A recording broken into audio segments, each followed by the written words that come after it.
You don't have to spend too long on YouTube for videos to be coming up everywhere saying, if you want to make your first million, if you want to make your first 10 million, if I had to make 10 million again, I'd do this. How I made $1 million a month. Everything's about making millions and becoming a millionaire. And I think if that's your goal, you are fucked from the onset. Before we made this video, Declan behind the camera and I were perusing YouTube to look at what was currently trending. Declan turns to me and he says, how many of the people in your course do you think are going to make it? I said, what do you mean by making it? And what Declan meant was making millions, to in a few years have a video like the ones in front of us talking about how I made my first million. And I said, I think a lot of people don't actually understand what making it is. The biggest issue we face, number one, is something called the survivorship bias. There could have been 1,000 personal trainers that all went out and put out content in 2014. And 10 years later, I could just be the 1 in 1,000 anomaly that made it to the top. Similarly to, I don't know if many of you have seen this. Have you heard of a guy called Darren Brown? He's like a magician in the UK. Basically, he had a system where he could predict what horse was going to win at the horse race. So you're watching the TV show. This woman gets told, bet on this horse, and it wins. Another horse, it wins. Another horse, it wins. She gets to the 6th horse race, and she's told to put all of her money on this horse. So she does. She scrapes together everything she can. She puts it on this horse. He then says to her, there is no system. He started with, I think, 6,000 people. So you got 6,000 people in a 6-horse race. Out of that, 5,000 people lose, 1,000 people are left. Then in the next horse race, let's say there's 10 horses, 900 people lose, 100 people are left. Then there might be another 5-horse race, etc. And it whittles it down. The woman who made it to the end was just simply by chance the one person that was lucky enough through the odds to make it to the end, which gave everyone else the illusion that he had a system. Another way we saw this, where it was originally coined, was in World War II, planes would come back from battle and there'd be bullet holes in the wings. And I can't remember the guy's name, it was William something. He pointed out, oh, maybe we need more armor in those areas that there are bullet holes. And someone corrected him and said, no, we want armor in the places there aren't bullet holes. Because the planes that are coming home aren't showing you where you need to put more armor. The planes that didn't make it back would show you that. The illusion was created because only the information they were getting was from planes that made it, not the ones that didn't. Similarly to so many things I'm saying on YouTube and other people are saying, we're only saying because we survived this far. The chances of you becoming a millionaire, retiring your parents, which may I just interrupt? What even is a millionaire? Do I have £1 million in my account? No. Are my businesses worth £1 million? Well, the way that you calculate what a business is worth is mental. In some cases, it's 4 or 5 times the revenue of that business. So if you're turning over 200K a year, you might only be making a 15% profit margin and you're telling the world, oh, you know, I'm a millionaire.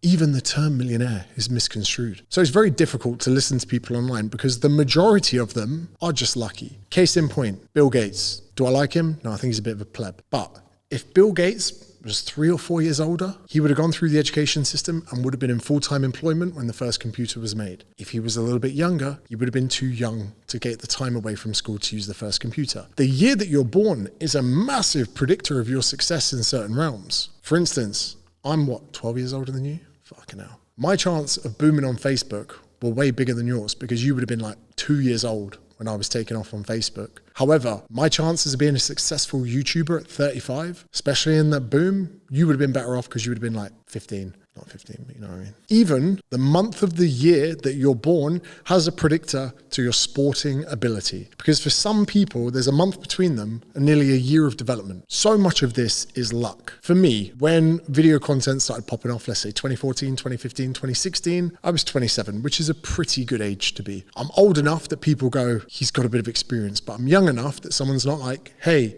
get your granddad to get off the Facebook Live. So we need to zoom out and realize that the majority of the people that you see on YouTube, including myself, chatting gas, were in the top % or the top 0.1%. But that shouldn't matter. And the reason for that is this. Making it is not about reaching that top %. Making it is about creating systems within your business where if you need more business, you can get it. If you need more clients, you can get it. And if you put a gun to my head today and said, James, could you get 10 or 100 more clients before the day closes? I could. That's what you should have for yourself. If you can imagine the happiness within your professional life being like a table propped up by many legs, work-life balance, which is always going to be better self-employed. If you work for someone, they're going to take the maximum amount of your life for the least amount of money. When you work for yourself, you can kind of do what you want from a day-to-day basis. And you might work for 3 hours straight and go, do you know what? I'm having a wank. You have a wank and then you're like, oh, I kind of feel like a nap. You have a nap, you come back to doing work. I don't know, speaking from experience. You have a cash flow perspective. Even if you earn less money in your solo venture as a sole trader, you can still be happier. And again, everyone seems to think there's a linear path between more money earned and happiness. It's not true. After about 60, 70,000 pounds a year, we start to see a plateau with that. Not to mention two things. One, from a tax perspective, when people earn a little bit less, but they get to expense things, they're happier. Another thing we have is loss aversion. The psychological pain of losing money feels worse than not gaining it. Therefore, tax bills kill people. If you're working and earning 100K a year and you're giving 45% of it to the government, it hurts. If you then earn 70K a year and gave a lot less to the government, you'd be happier. So you got the money perspective. Second of all, some things that people massively underestimate is that happiness and pleasure are not the same things. Happiness, dog walks, swim in the sea, catching up with friends, the finer things in life.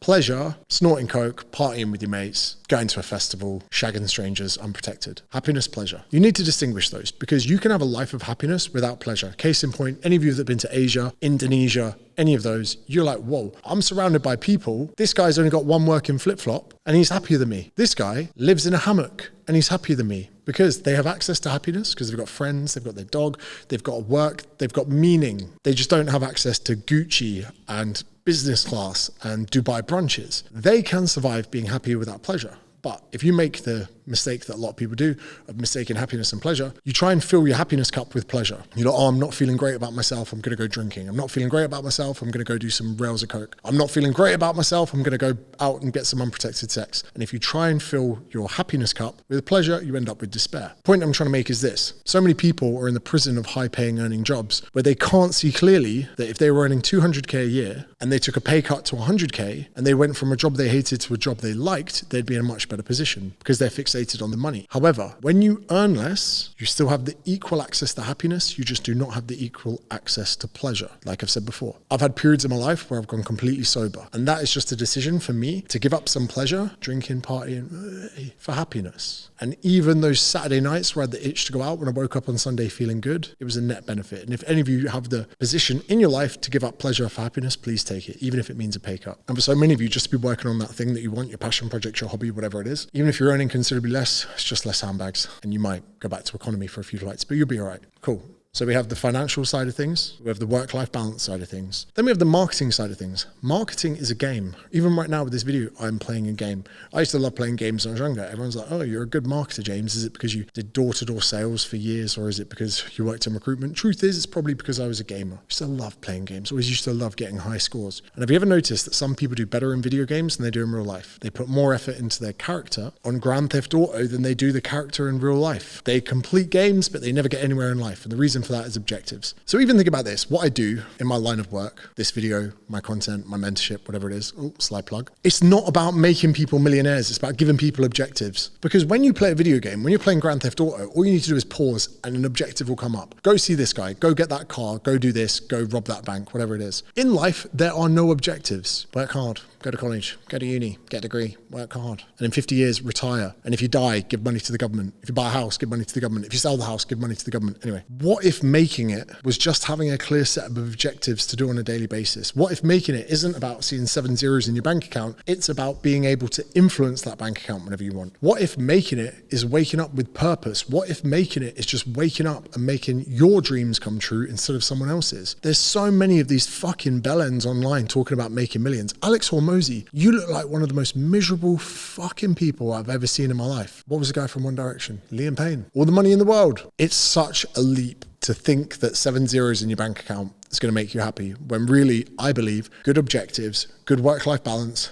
and running your own books is probably going to make you a lot more happy. Making it, you need to define it, because if you don't define it, these fucking bellends on YouTube are going to define it for you. Your first million, your first 10 million. Even this fucking pleb that's all over my Instagram showing off about his fucking private jets. And guess what? You can make it without ever even having to visit Dubai or having a Richard Mille fucking watch. I drove a Golf R up until the age of 34. It was fine. It was great. It made me really happy. You're going to sit there and say, oh, you've not made it because you don't have a Ferrari. It's bollocks. Back to Declan's point. How many of these people in your mentorship are really going to make it? Well, if making it is to be a millionaire, maybe not many, maybe some, but maybe not many. But if we can reframe making it to actually having some kind of direction in your daily basis and having some kind of ownership over all the components in front of you and treating all of it as a video game, social media, this video that I'm ranting off the cuff, I literally said, Declan, start recording, is part of the game. Because if I can get into people's minds, move some things around, realize they are playing the wrong rule set for the game, they can start playing it better. Because if you set the goal as becoming a millionaire or the most successful person to ever do your job, chances are you won't. And you're going to feel fucking deflated and depressed about it. But if you instead just zone out and look at what's in front of you